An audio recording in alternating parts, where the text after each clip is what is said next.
All right, guys, what is going on? What is going on? So, good evening. I had some technical difficulties. So, sorry about that, guys. Had some technical difficulties. I set it up on my phone, but apparently, I don't know how good YouTube is at going live on your phone. I was trying to do it in horizontal, like landscape mode instead of portrait. It let me in the settings go into and set it into landscape mode. But when I went to go live, man, it just would not go live at all. So just had to redo everything on the PC. And well, here I am, 30 minutes later, and a bunch of technical difficulties, but I'm here. I'm here. So who else? Let's see, got a few people in here. So anybody in the chat? And what we're going to talk about, guys, is in 1997. Oh, it's starting to pop up now, guys. I don't know if my internet's running behind or not. Chit Chat, Angel P, Tennessee DJ, Closer to You, Jackie Bushable, Support with Steffa, Fun to Ski, Michelle Prince, Harley's Mama, Michelle Scott, Terry Parker. What's up, guys? What is up? Harley's from Arkansas. Got anybody from overseas yet? Anybody watching me from overseas?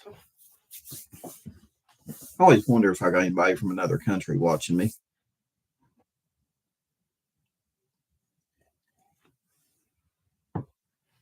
What's going on, everybody?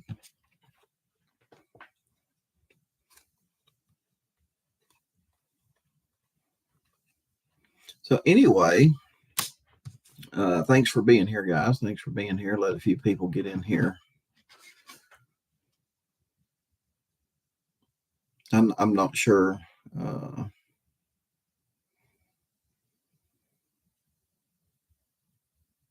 Oh, hey, I see you. Thanks for being in here. Appreciate it. Yeah, I had to come in too. I was going to do this, guys. I was going to do this outside at the fire pit, but it's raining and thunderstorming here. So, well, I still go out there and do it, but I just don't feel like getting hit by lightning.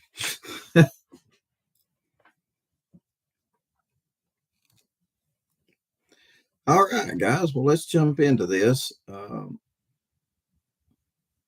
reason why I'd like to bring this up is number one, it's horrible. It was a horrible crime. It was a horrible crime. Hey, Jerry Ritchie, Nene Nut Nut. And secondly, the really weird thing about this is that it happened on a road connected or just off the road where Don Wells, Summer Wells is, it was just off the road where Don Wells got arrested. All this happened right off the road where Don Wells got arrested.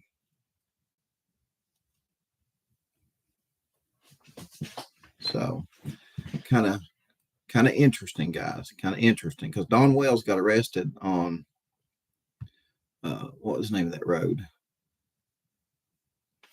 I can't think of the name of that road now. Hang on, guys. Van Hill. Yeah, Don got arrested on Van Hill Road for drunk driving. Yeah. And Payne Hollow Road connects to that. And Payne Hollow Road is where these this innocent family was just, brutally murdered. And it's weird too. It's really weird, guys.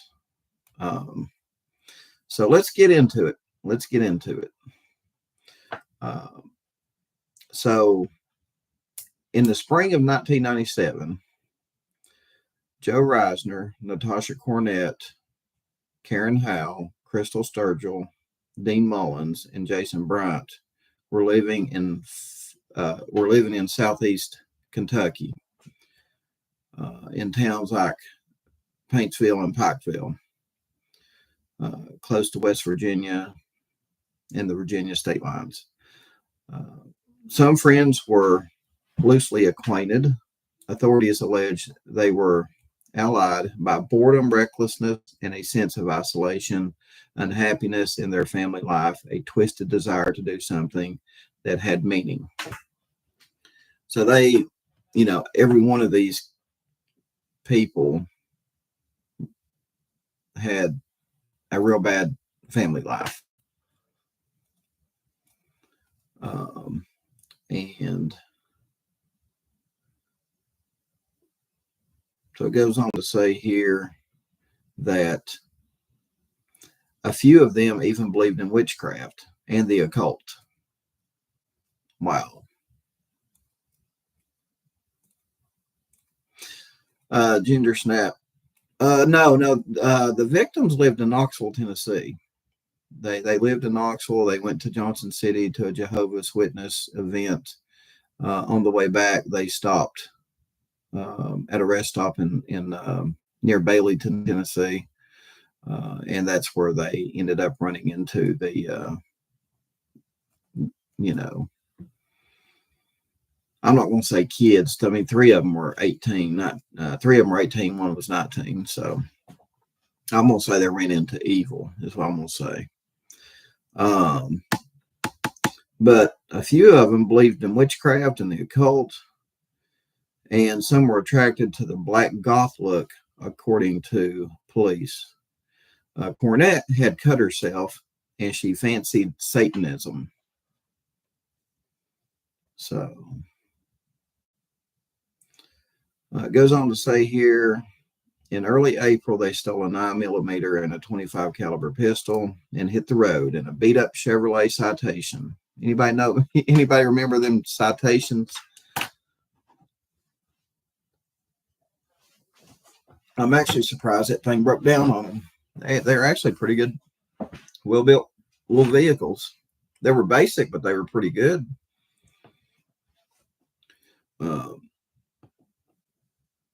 Cornette, according to police, had fascinated with movies like Natural Born Killers and boasted of perhaps staging a series of crimes just like the homicidal actors did in the film.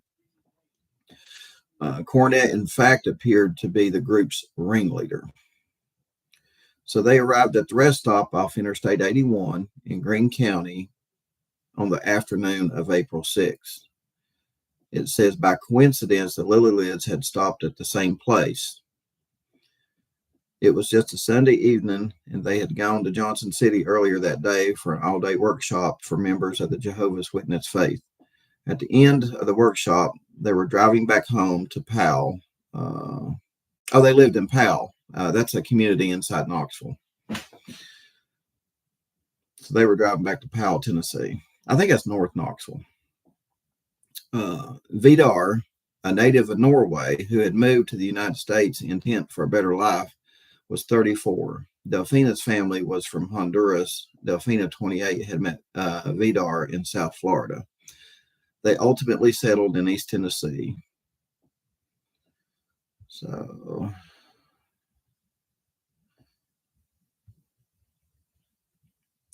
at the rest stop, Delfina and Tabitha, 6, encountered Hal and Cornette in the restroom.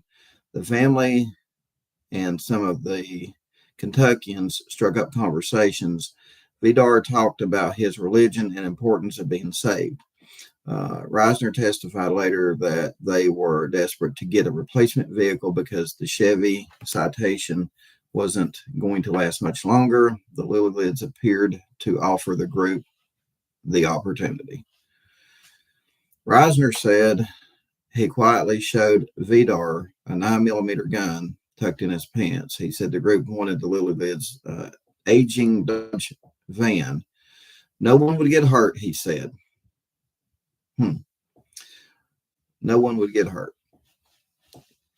But they would all have to leave together and find a place where they could take over the van. With Vidar at the wheel of the Dodge and the Lillelids and the Kentuckians headed in the two. Okay, so what happened was Vidar was in the van, and apparently the kids from Kentucky, they all left, together, and they went down Payne Hollow Road to a spot that looked remote. And the weird thing is, guys, the weird thing is, when you turn on to Payne Hollow Road off of Van Hill Road, there's a sign right there that says dead end. I seen that today on Google Maps. What happened next and who did what has never been fully explained or made exactly clear. Most of the killers accused Bryant of shooting the victims. So Bryant had the .25 caliber pistol, but Reisner had the 9mm record show. Let's see here. According to police, no one that day was innocent. Authorities came to believe that the group made sure everyone took part. It was part of an initiation, for lack of a better way to put it. Police said, if you're going to be in this group, you're going to have to go through this. This is us. Apparently, that may have been stated by one of the suspects. The family was made to get out of the van, stand in a ditch. Most of the group agreed that Vidar and Delphina had pleaded for their lives, especially those of the children.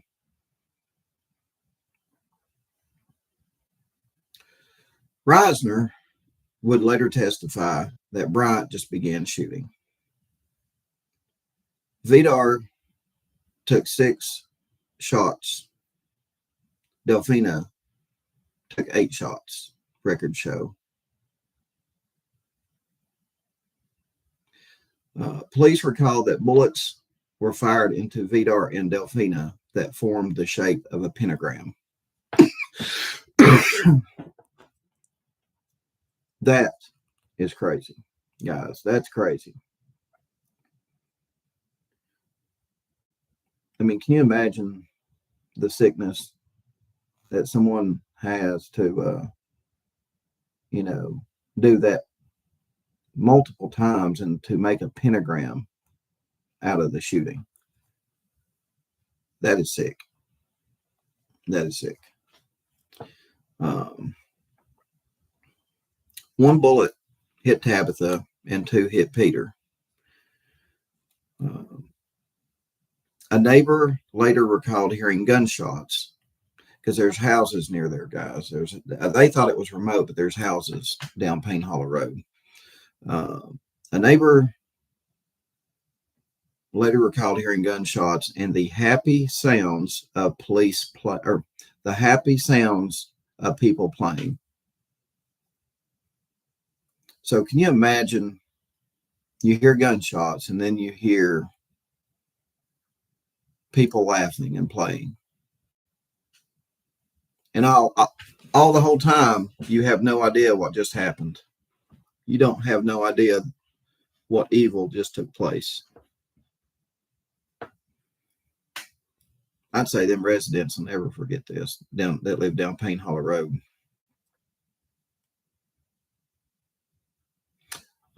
Police said the killers arranged the Lillelid's bodies in the muddy ditch. They laid the parents out, laid the children over them to form a cross. Then they got in the van, turned around, came back, and intentionally, maliciously ran over them, the police said.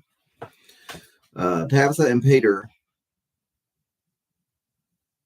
still were alive, although Tabitha would pass away the next day at a Knoxville hospital, leaving the blue Chevrolet Citation behind with its headlights still burning. The Kentucky Six headed out into the night. On April 8th, they were caught in the Lillelid's van trying to get into Mexico at the border in Douglas, Arizona.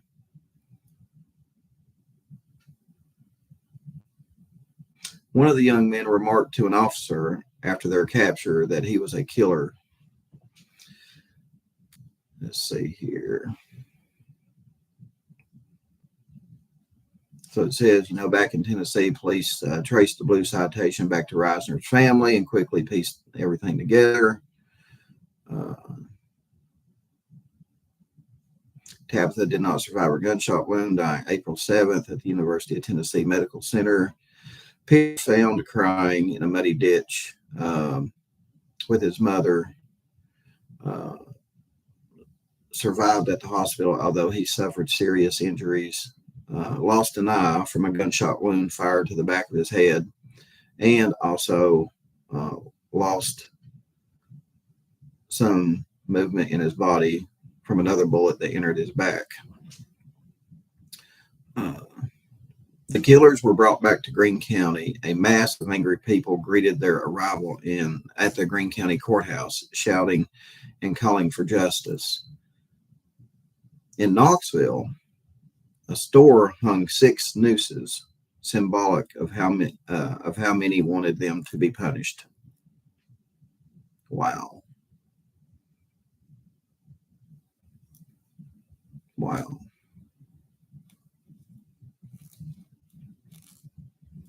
So, guys, what do y'all think about that? Angel P says, I'm local. I'm 60. I know this case too.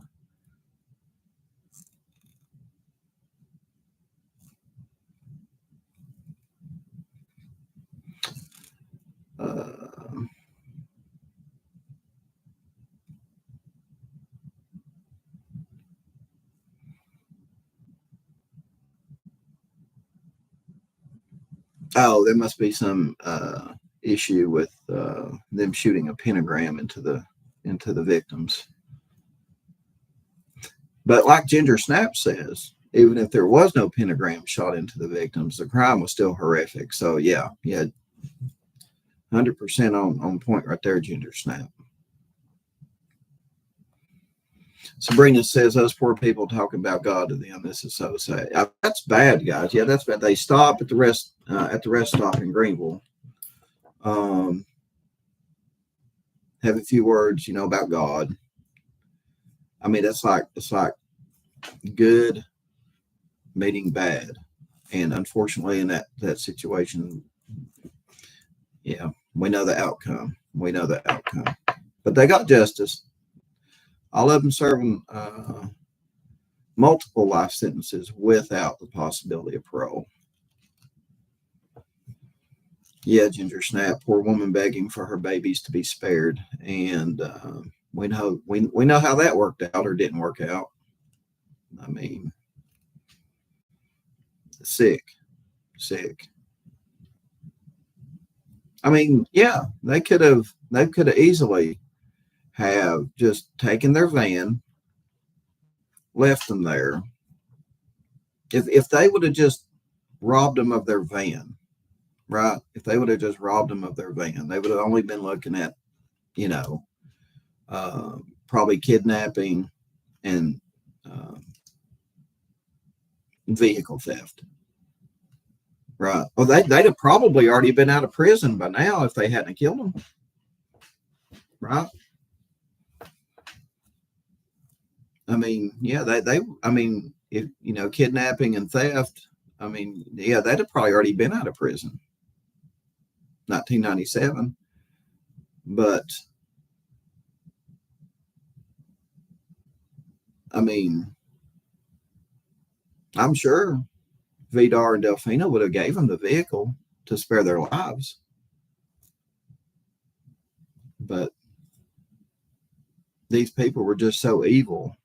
I think it was just a matter of time. I mean, they left Kentucky with a 9mm and a 25 caliber. Something bad was going to happen regardless. Something bad. I mean, why would they leave you know, you got a bunch of youngins, up to no good, and they have to take guns with them. Something bad. Something bad was going to happen, and they knew it when they left Kentucky.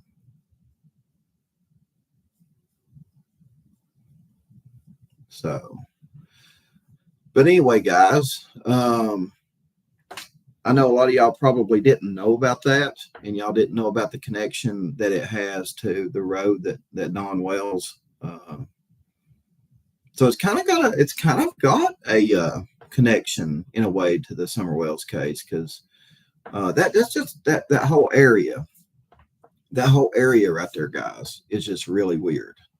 If my screen turns purple again, I'm gonna freak out. But yeah, it's very interesting that when I looked it up, I was just like, wait a minute. Don got pulled over and arrested on Van Hill Road, and this road comes off of Van Hill Road. I'm like, golly. I mean, what are the odds? What are the odds, guys? All right, Ginger Snap. It's in Baileyton. It's the Baileyton exit off of Interstate 81. So you go north on Van Hill Road at the Baileyton exit, and it'll be probably like maybe a mile or two up there on the left off of Van Hill Road. Ginger Snap says, what year did Don Wells get arrested on Van Hill? Was it 22?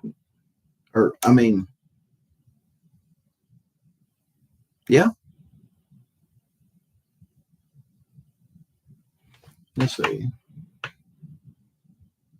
Did he get arrested in 21 or I don't know. I can't remember now, guys. It's been so long. I don't know if he got arrested in 22 or 21.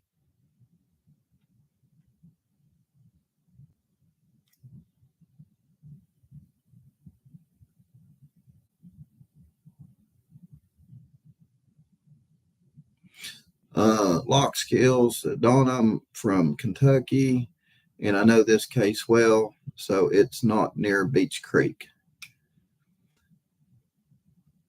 I would have to disagree. Dude. Yeah, I think it is near. When you think about it, I mean, what do you think is near Beech Creek? Anything 50 miles or closer? Because I'm 50 miles from Beech Creek. This is just like down the road. This is just down the road from Beech Creek. And when I say near Beech Creek, it's near Beech Creek. I don't know how much plainer you can get with that. I mean, it's not Johnson City. It's not, it's near Beech Creek.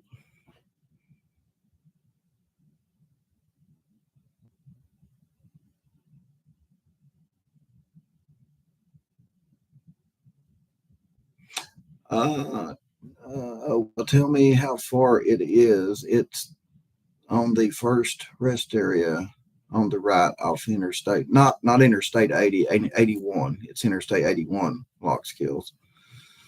But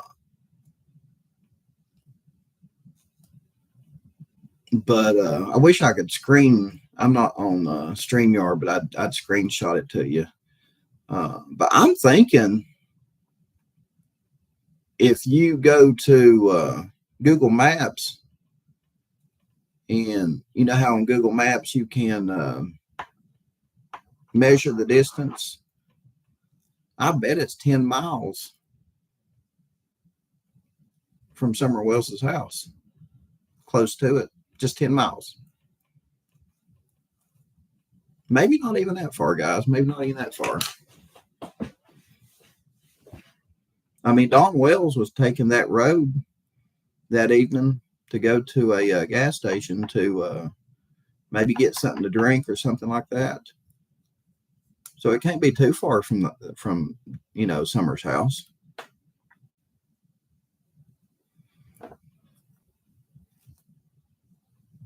But anyway, guys, got a surprise for you. Got a surprise for you. So let me know in the chat if you're ready for the surprise.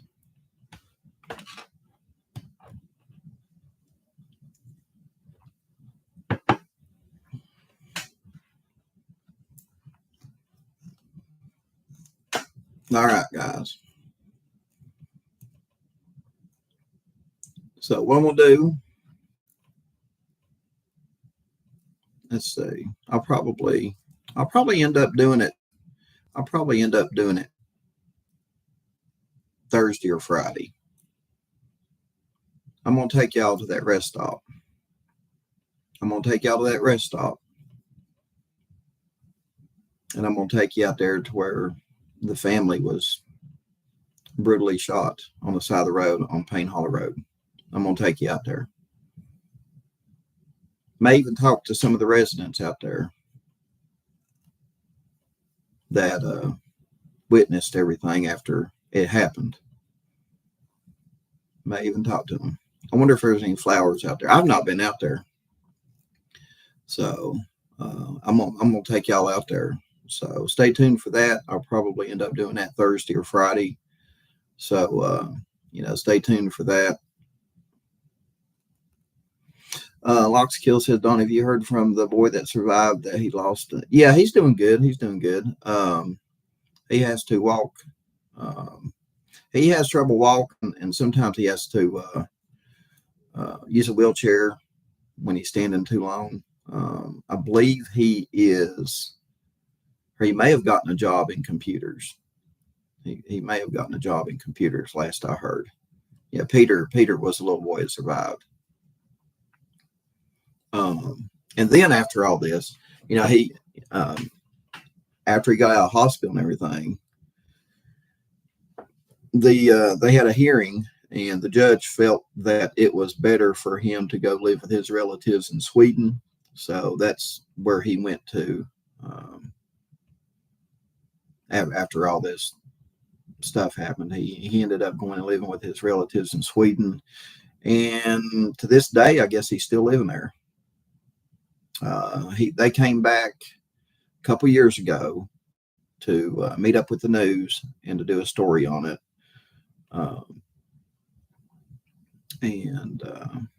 Y'all can find all that information on WBIR. It's a news station here out of Knoxville. You can just type in, Lillelid murders WBIR, and it'll bring it up. I think they've done like a 20-year anniversary and a 25-year anniversary, I believe. But yeah, he's doing really good. It happened when he was just like 2. So he said that he grew up, just luck. I mean, it shouldn't have happened to begin with, but with it happening with him at such a young age, it really, I think that if it happened to him at an older age and he survived, I think it would have really, messed him up mentally. But with it happening to him at the age of 2, he seems to be, dealing with it okay. The best you can for what happened. I would think, he's being productive, and he's actually living life. He's living life to the fullest. And that's something that they tried to take away from that little boy. Evil tried to take away that little boy living life to the fullest. And they failed. Evil failed. That's the way I'll put it. Locks Kills, they buried him in a cemetery in West Knoxville.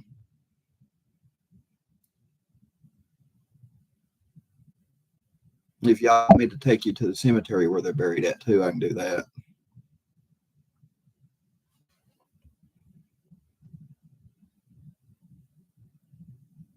But man, talk about the wrong place at the wrong time, guys. The wrong place at the wrong time. And every time I stop at a rest stop now, I look, even though it's broad daylight, I still look over my shoulder, from this. Um, my spidey senses are going because of all this. You just, I mean, this is back in 1997. I mean, the world's just gotten worse since then. And so it's weird every time I go to a rest stop. And when we went to Myrtle Beach, um, we hit 2 rest stops. And let me tell you, uh, it ain't like going to Walmart. You never know who you're going to meet. I mean, you got truckers that may have picked someone up and let them off at truck stops. You've got, I mean, you just don't know. You just don't know, guys.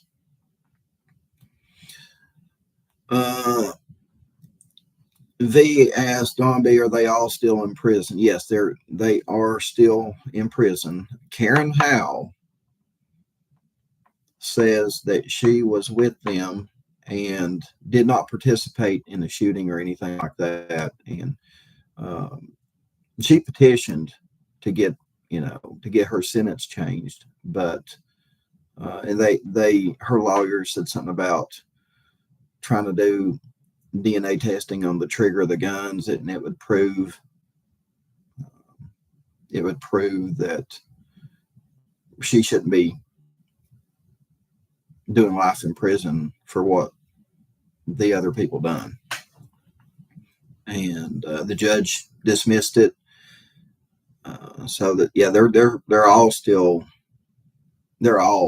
doing 3 life sentences without parole.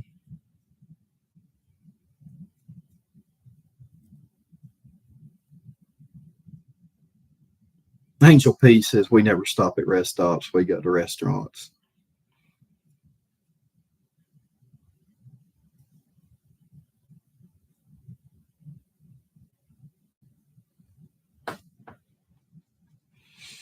Sabrina Ham says, I'm from Pulaski, Virginia.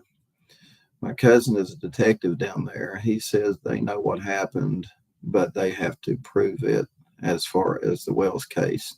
Yeah, they do. They do. I mean, Summer Wells, that's, yeah, we can get into that on another video, but I'll be doing some more lives and stuff about her later on. Still have to get out there to the dumping grounds, guys. Still have to get out there to my dumping ground, to the dumping grounds that I said my dumping grounds, but I wish they hadn't done what they'd done up there at the dumping grounds, because if it was left untouched, I think you guys would be shocked at what you would see. But even though it's been altered, I almost guarantee you I'm almost 100% gonna bump into something I'm not expecting. I mean, it's remote, and so I've still got to get up there. And again, guys, I don't know if I'm going to find anything at the dump grounds, because it's summertime. Everything, the foliage is all over the place. I mean, I could probably walk right next to a skeleton laying on the ground and probably not even notice it from all the foliage. Maybe all covered up. Who knows? So I'm going to go up there and check it out, though. I'm going to go up there and check it out. And it's technically private property. So we'll see. We'll see. I've got permission. So, but again, if there's anybody up there that shouldn't be up there, they're up there for nefarious reasons. And so, it is kind of a dangerous thing to do. Back in the day when I was up there hunting and stuff like that, I ran into some people running from the law. And just again, like I said, if I'm up there and I run into anybody that ain't supposed to be up there, like I've got permission. Law enforcement knows I'm going to be up there. But more likely, if somebody's up there, they're going to be up there for nefarious reasons. So it's going to be very sketchy. I will be protecting myself, and it'll be an adventure for sure. Put it that way, guys. So stay tuned for that. So thanks for joining me on this live stream. Sorry I had all the technical difficulties and stuff like that, but thanks for putting up with me, guys. Locks Kills, I don't want to give out the location just for safety reasons, but we'll get into that at a later point. We'll get into that at a later point. So, but anyway, guys, thanks for tuning in. Appreciate all the support. Thanks for listening to me. Thanks for watching the channel. Appreciate everything. Thanks again for ICU being a mod. Give her a big round of applause. She helps a lot of creators out. So anyway, guys, that's going to wrap it up. And hope you enjoyed, this little live about what all happened to the Lillelid family. And I'll see you guys on the next video.